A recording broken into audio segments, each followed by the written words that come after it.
dalam agama kita itu banyak sekali kemudahan yang Allah berikan. Namanya rukhsah.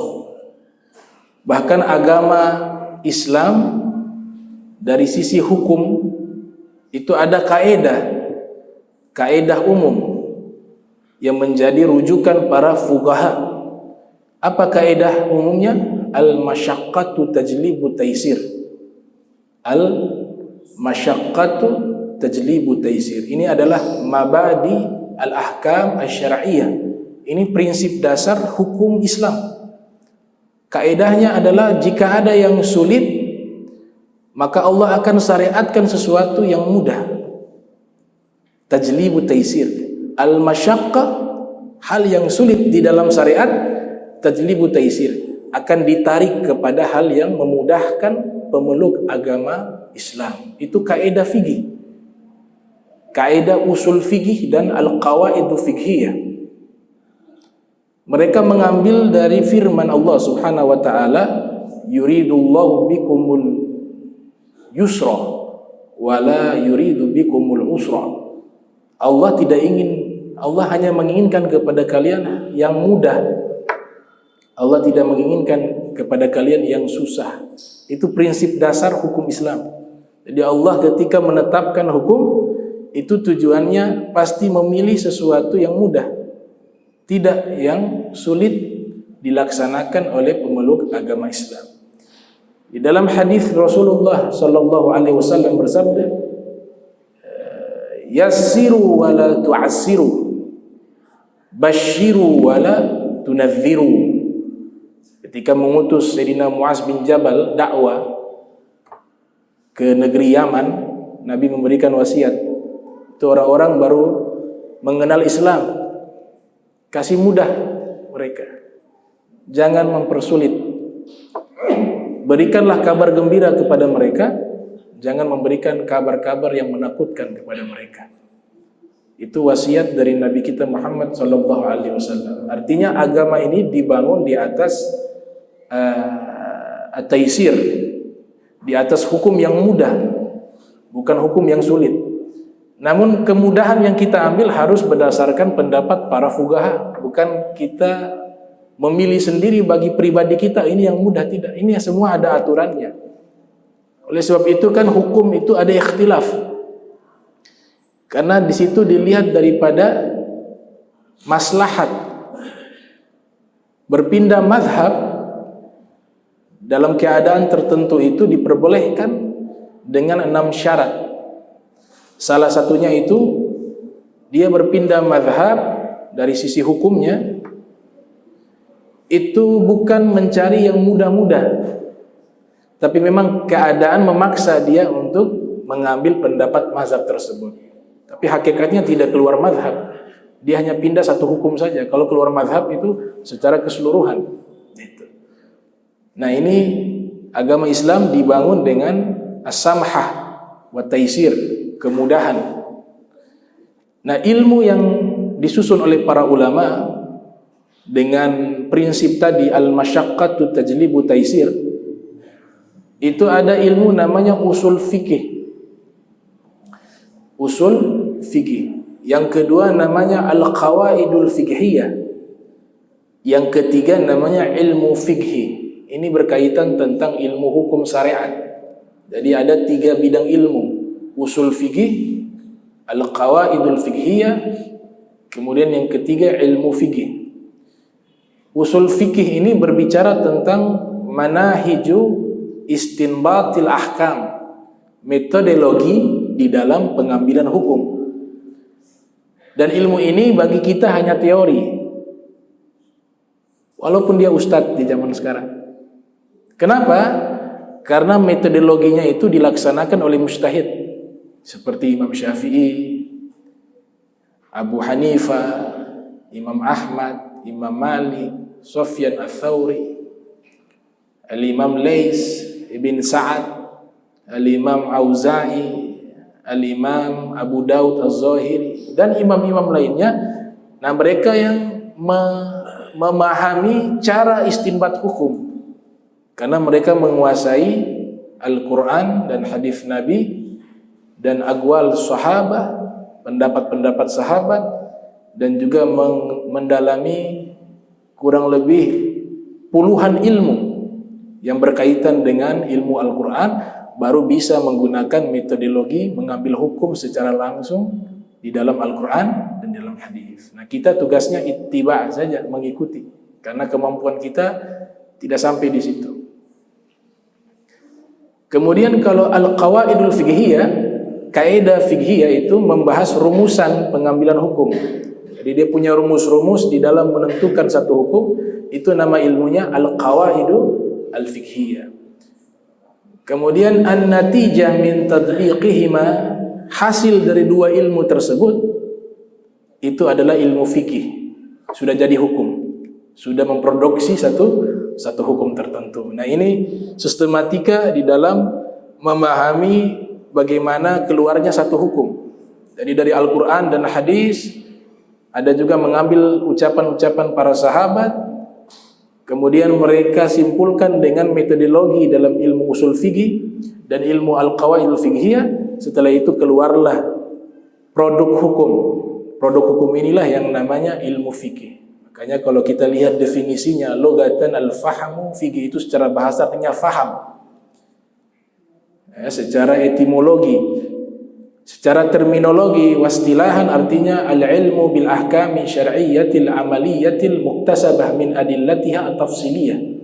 Itu definisi daripada ilmu fikih, yaitu satu bidang ilmu yang mengumpulkan hukum-hukum syariat yang diamalkan, yang diperoleh dari dalil-dalilnya yang terperinci. Nah, begitu pentingnya ilmu fikih sehingga banyak hadis-hadis Nabi kita Muhammad sallallahu alaihi wasallam selalu menyebutkan dengan ilmu fikih ini. Begitu pentingnya ilmu fikih sehingga Nabi kita Muhammad sallallahu alaihi wasallam di beberapa riwayat selalu memberikan targhib, motivasi agar kita mempelajari ilmu fikih. Di dalam hadis yang diriwayatkan oleh Imam Bukhari yang lahir tahun 194 Hijriah, wafat 256 Hijriah, juga hadis ini diriwayatkan oleh Imam Muslim yang lahir tahun 204 Hijriah, wafat 261 Hijriah. Hadis yang masyhur, yang terkenal, Rasul bersabda, "Man yuridillah bihi khaira yufaqihu fiddin." Siapa yang Allah inginkan baginya kebaikan, Allah berikan dia paham dengan agamanya. Menggunakan kata faqaha yufaqihu, pemahaman fikih di dalam agama. Ada seorang syekh di Suriah namanya Syekh Abdul Hadi Al-Kharsah mengatakan makna fikih di hadis ini, pemahaman agama di hadis ini maknanya adalah dia memahami seluruh ilmu fikih. Baik fikih ibadah, fikih yang berkaitan dengan ibadah.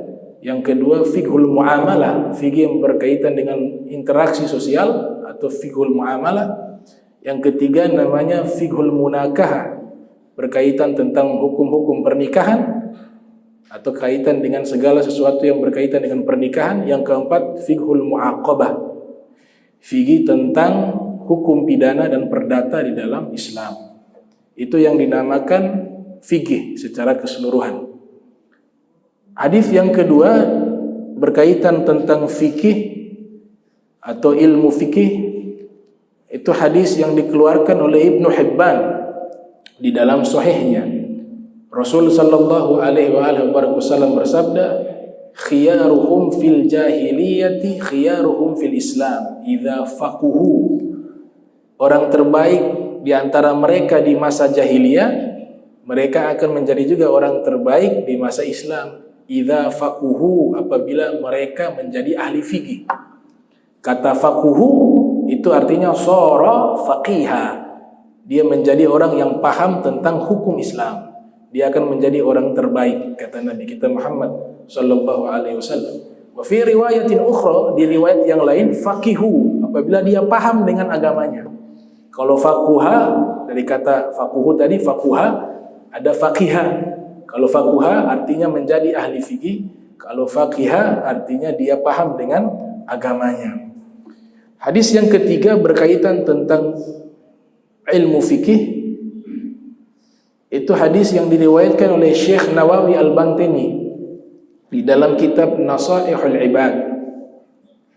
Rasul sallallahu alaihi wasallam bersabda, "Sayati zamanun ala ummati yafirruna minal ulama'i wal fuqaha fayabtalihimullahu bi thalathi baliyatin." Nabi bersabda, akan datang satu zaman yang menimpa umatku, mereka akan menjauh dari para ulama dan para fuqaha, para ahli fikih. Kalau zaman itu sudah terjadi, dengan umatku menjauh kepada ulama dan para ahli fikih, maka Allah akan berikan ujian kepada mereka dengan 3 ujian. Ulaha, yang pertama, yarfa'ullahul barakah min kasbihim. Allah mengangkat keberkahan dari usaha mereka. Jadi usaha mereka gak ada berkah. Apa itu berkah? Ibnu Manzur dalam kitab Lisanul Arab mengatakan, berkah artinya ziyadatul khair, tambahan kebaikan. Syekh Muhammad Murtada Az-Zabidi dalam kitab Tajul Arus min Jawahiril Qamus, juga Syekh Ar-Raghib Al-Asfahani dalam kitabnya Mu'jam Mufradati Al-Fadhil Quran mengatakan, berkah artinya thubutul khair ilahi fi syai'. Allah menetapkan kebaikan pada sesuatu, itu namanya berkah. Jadi kalau jauh dengan para ulama dan para fuqaha, usahanya tidak ada berkah, Allah angkat. Kenapa? Karena pasti dia tidak akan menjalani atau melaksanakan hukum Allah, karena dia tidak tahu, tidak dekat, tidak belajar kepada ulama dan fuqaha. Akhirnya di dalam usahanya itu dia tidak mengenal mana yang halal, mana yang haram, sehingga usahanya menjadi tidak berkah. Yang kedua, Allah berikan kepada mereka ujian atau bala, yusallitullahu alaihim sultanan zalima. Allah kirim kepada mereka pemimpin yang zalim. Jadi pemimpinnya jahat-jahat semua, zalim-zalim semua. Itu pertanda masyarakatnya itu sudah tidak peduli lagi dengan ilmu agama. Sudah tidak mau peduli dengan ilmu agama, tidak mau peduli lagi dengan hukum Allah. Akhirnya Allah kirim pemimpin mereka, pemimpin yang zalim. Nah, agamanya rakyat itu mengikuti agamanya pemimpin. Ibnu Khaldun mengatakan, dinu ra'iyati ala dinil muluk. Agamanya rakyat biasa itu mengikuti agamanya para pemimpin. Kalau pemimpinnya semuanya soleh, sulaha semuanya, maka rakyatnya juga semuanya juga akan soleh. Makanya para dai-dai terdahulu di masa tempo dulu seperti Wali Songo dan para ulama lainnya, yang pertama kali target mereka untuk diislamkan itu adalah penguasa, raja dulu. Nikah dengan anak raja, atau dakwah mengajak raja, rajanya masuk Islam, menikah dengan putrinya, putrinya masuk Islam, nanti orang tuanya sebagai raja itu masuk Islam. Ketika atasan sudah Islam, maka rakyat ini mudah untuk diajak ke dalam agama Islam. Itu siasat dakwah yang luar biasa yang dipraktekkan oleh para dai terdahulu, seperti para aulia tis'ah, para wali 9 dan ulama-ulama lainnya. Nah, oleh sebab itu, orang yang pemimpinnya zalim, nah kita harus introspeksi juga. Mungkin sesuai dengan hadis Nabi, kita sudah tidak peduli lagi dengan ilmu agama Islam, tidak peduli lagi dengan hukum Allah. Maka Allah kirim itu pemimpin yang zalim. Bala yang ketiga, yakhrujuna minad dunya bighairi iman. Kalau dia jauh dengan agama, dengan ulama, dengan fuqaha, jauh dengan ilmu agama Islam, dikhawatirkan dia meninggal tidak membawa iman. Yakhrujuna minad dunya bighairi iman. Nah, ini hadis-hadis yang berkaitan tentang masalah fikih. Orang pertama yang menyusun ilmu fikih atau ilmu usul fikih tepatnya itu adalah Al-Imam Syafi'i. Jadi Imam Syafi'i, beliau yang pertama kali menyusun ilmu usul fikih, sebagaimana yang dinyatakan oleh Burhanuddin Al-Imam Zarkashi yang lahir tahun 745 Hijriah, wafat 794 Hijriah, di dalam kitabnya Al-Bahrul Muhit. Beliau mengatakan Asy-Syafi'i awwalu man sonnafa fi usulil fiqhi sonnafa fihi kitab ar-risalah. Imam Syafi'i beliaulah orang pertama yang menyusun ilmu usul fikih. Jadi sebelum ilmu fikih ini lahir, ilmu usul dulu. Karena ini metodologi mengambil hukum. Kalau fikihnya itu kan sudah masak. Lewat metode cara pengambilan hukum, maka lahirlah ilmu fikih. Makanya sumbangsi Imam Syafi'i sangat besar. Imam Zarkashi mengatakan orang pertama yang menyusun ilmu usul fikih yaitu Imam Syafi'i, dan beliau menulis dan menyusun kitab bernama Kitab Ar-Risalah. Itulah kitab pertama yang membahas tentang ilmu usul fikih. Al-Imam Fakhruddin Ar-Razi yang lahir tahun 544 Hijriah, wafat 606 Hijriah, dalam kitab beliau berjudul Manaqib Al-Imam Syafi'i, biografi Imam Syafi'i, atau penjelasan tentang sifat-sifat baiknya Al-Imam Syafi'i.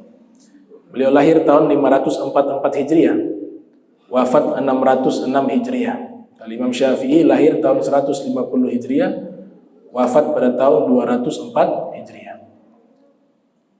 Beliau ceritakan proses penulisan kitab Ar-Risalah itu 2 kali. Yang pertama ketika Imam Syafi'i ada di Baghdad, di Irak, beliau menulis kitab Ar-Risalah. Yang kedua, beliau mengulang lagi tulisan kitab Ar-Risalah ketika beliau pindah ke Mesir. Ini pendapatnya Imam Fakhruddin Ar-Razi. Al-Imam Az-Zahabi yang lahir 673 Hijriah, wafat 748 Hijriah, dalam kitabnya Siyaru A'lamin Nubala, beliau mengatakan kronologis sebab daripada ditulisnya kitab Ar-Risalah itu karena ada sahabat Imam Syafi'i yang juga seorang ulama, bahkan Imam Zahabi menjuluki dengan Sayyidul Huffaz fi zamani, pemimpin para penghafal hadis Nabi di zamannya, bernama Al-Imam Abdurrahman bin Mahdi. Itu meminta kepada Imam Syafi'i lewat surat murasalah, respondensi, untuk menuliskan tentang metodologi di dalam mengambil hukum yang ada dalam Al-Quran dan hadis Nabi. Karena beliau melihat di zaman beliau sudah mulai banyak orang secara mandiri mengambil hukum di dalam Al-Quran dan dalam hadis, padahal kapasitasnya belum sampai kepada kapasitas mujtahid. Sedangkan itu punya syurut, punya syarat-syarat yang sangat ketat untuk bisa mengambil hukum secara langsung dalam Al-Quran, dalam hadis. Tidak semua orang bisa, dan tidak semua ulama mampu. Maka masalah inilah yang dilihat oleh Abdurrahman bin Mahdi. Beliau mengirim surat kepada Imam Syafi'i agar menulis metodologi di dalam istinbat ahkam, mengambil hukum. Maka Imam Syafi'i menulis.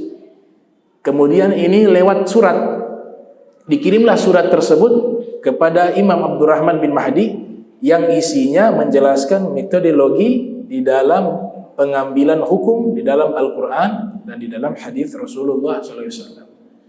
Karena penjelasan ini sangat bagus, maka dibukukan menjadi kitab surat tersebut. Kemudian diberikan nama sesuai dengan kronologis tersebut, yaitu penulisannya lewat surat. Hanya dinamakan Kitab Ar-Risalah, yang artinya surat. Inilah kitab pertama yang membahas tentang usul fikih. Ada seorang sejarawan, ahli sosiologi, bahkan sebenarnya beliau ini adalah bapak sosiologi dunia tentang ilmu sosial. Jauh sebelum Adam Smith. Kalau kita baca di buku-buku waktu kuliah, orang pertama yang menyusun ilmu sosiologi adalah Adam Smith. Padahal jauh sebelum Adam Smith ada ulama bernama Ibnu Khaldun yang lahir tahun 732 Hijriah, wafat 808 Hijriah. Beliau punya kitab berjudul Tarikhul Islam dan kitab Muqaddimah, prolog. Nah, di dalam kitab tersebut beliau sudah menjelaskan tentang ilmu sosiologi, ilmu psikologi, ilmu kritik sejarah, analisis sejarah, dan lain sebagainya. Itu kitab tersebut dinamakan Muqaddimah karena pengantar dari kitab beliau Tarikhul Islam, berjudul Sejarah Islam. Karena kitabnya begitu tebal, Muqaddimahnya itu juga berjilid-jilid. Kalau dicetak secara lembaran yang singkat bisa berjilid-jilid, tapi kalau dijadikan satu kitab dia tebal, padahal itu hanya pengantar. Jadi pengantarnya itu jadi satu ilmu, dan jadi nama kitab namanya Muqaddimah Ibni Khaldun. Kitab aslinya dari pengantar tersebut berjudul Tarikhul Islam atau Tarikh Ibni Khaldun, sejarah karya Ibni Khaldun. Ibnu Khaldun yang lahir tahun 732 Hijriah, wafat 808 Hijriah, mengatakan kitab usul fikih yang pertama karya Imam Syafi'i. Zaman berjalan, waktu berjalan, muncul ulama-ulama besar yang menyempurnakan kitab tersebut, sehingga ini kitab dinamakan Ummu Kutubi Usulil Fiqhi, induk dari kitab-kitab usul fikih. Ada 4 kata beliau. Yang pertama, kitab usul fikih berjudul Kitabul Umad. Kitabul Umad karya seorang qadhi bernama Abdul Jabbar Al-Mu'tazili Asy-Syafi'i. Bernama Abdul Jabbar Al-Mu'tazili Asy-Syafi'i. Beliau lahir tahun 359 Hijriah, wafat pada tahun 415 Hijriah. Nah, beliau ini disebutkan oleh Imam Zahabi Al-Allamah, seorang allamah yang banyak ilmunya, Al-Mutakallimu, ahli teologi, Syekhul Mu'tazilah, guru besar Mu'tazilah. Ada satu mazhab akidah yang rasionalis namanya Mu'tazilah. Shahibut tasanif, banyak karya-karya ilmiah yang ditulis oleh beliau. Kemudian yang menarik dikatakan min kibari fuqaha'i Syafi'iyah, dan beliau adalah ahli fikih besar mazhab Syafi'i.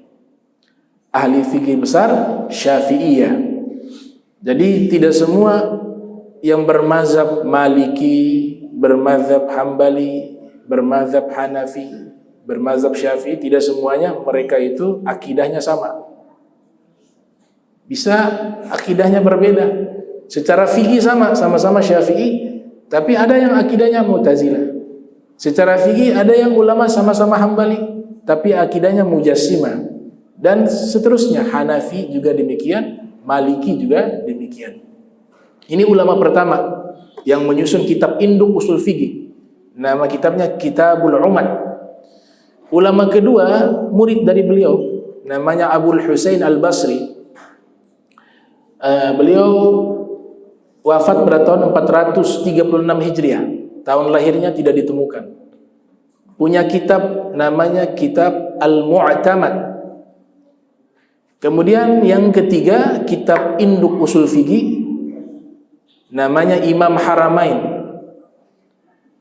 Abdul Malik bin Abdullah bin Yusuf Abul Ma'ali, lahir 419 Hijriah.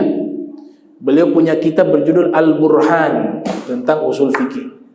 Kemudian kitab induk usul fikih yang keempat berjudul Al-Mustasfa.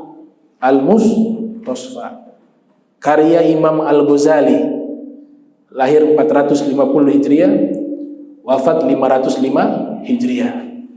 Kemudian dilengkapi, disempurnakan oleh imam besar mutakallimun, mutafanninu, menguasai seluruh cabang ilmu, multidisipliner, namanya Al-Imam Fakhruddin Ar-Razi, yang lahir tahun 544 Hijriah, wafat 606 Hijriah. Punya kitab usul fikih berjudul Al-Mahsul. Al-Mahsul. Nah, dari kitab induk usul fikih ini kita bisa lihat 2 Mu'tazilah, 2 Asy'ari. Yang duanya ahli sunnah wal jamaah, yang duanya mu'tazilah. Yang ahli sunnah wal jamaah Al-Imam Al-Ghazali dan Imam Haramain. Yang mu'tazilah dua, Abdul Jabbar dan juga Abul Husain Al-Basri. Nah, sehingga mereka ini walaupun akidahnya menyimpang menurut ulama ahli sunnah wal jamaah, tapi ini jadi kitab induk usul fikih, khususnya dalam mazhab Syafi'i. Kitab induknya usul fikih dalam mazhab Syafi'i. Kemudian disempurnakan oleh Tajuddin As-Subki dalam kitabnya Jam'ul Jawami, yang sangat sulit dipahami oleh para ulama karena punya ibarat-ibarat yang sulit.